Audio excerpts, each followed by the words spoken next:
Well, Gaffer, after such an intensive period, an extended break owing to last week's postponement, how have you navigated the time since then?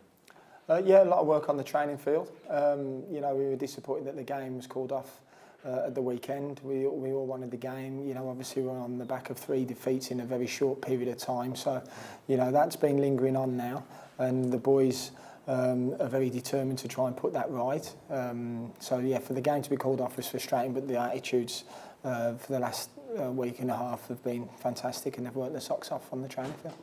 And after the tie at Forest Green was called off, how did you manage that 24 hours from that, knowing that news, given obviously the lads were prepared and raring to go, I suspect? Yeah, we came back to the training ground. We had an 11v11 in-house game, so the lads were working hard. They had the Sunday off, and then they were back to work on Monday. That aside, no fixture, but 2 new faces gives them time to settle in. And firstly, Kevin Long, what does he add to the group? Yeah, well, Longy's come in and he's settled straight away with the group. The group have made him feel very welcome. He's come to the family, the Birmingham City family, and all very, very tight. And Kevin's settled in great. He's come in with a lot of experience. He's come from a fantastic football club in Burnley.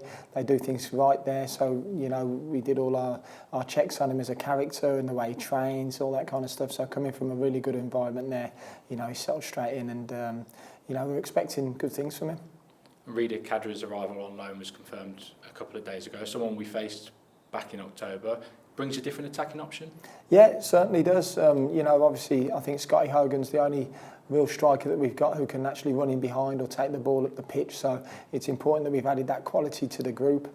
Rida's come with a point to prove now. Obviously, he's been at Sheffield United this season and hasn't got much game time or influenced the game as much as what he wanted. So after speaking to him at length, he's really hungry. He can't wait to get going, and he's ready to make a big impact.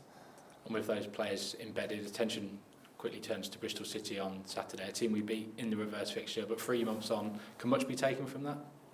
I think, the most important thing for me is that we concentrate on the now and not the then, so everything that's happened in the past has happened. Now it's very, very important that we go to Bristol with the right mindset, with the right attitude, and the right commitment. We know it's going to be an extremely difficult game. We're on the back of 3 defeats in a very short period of time. So, whatever's happened in the past has happened. All the boys and myself can control now is this week's preparation for the game, and then, making sure that we're up for the fight. And on Bristol City specifically, anything you're expecting from them? Yeah, a very tough game. They've got 3 outstanding strikers up top. They're very dangerous on the transitions. They've got a very, very good manager there with lots of experience, huge experience, and we know it's going to be very, very difficult. But again, all we want to do is look after ourselves. We'll go there with a game plan, and we'll be committed, and we'll see where it takes us. And just rounding up a week on from when we last spoke, and you mentioned about George Hall and Scott Hogan looking to be involved at Forest Green. Will that still be the case at Bristol? Yeah, Scotty Hogan will be back. He's had a fantastic week's training. George Hall, unfortunately, he's just tweaked his hamstring again, so he's going to be out for another couple of weeks, which is going to be a big blow, of course.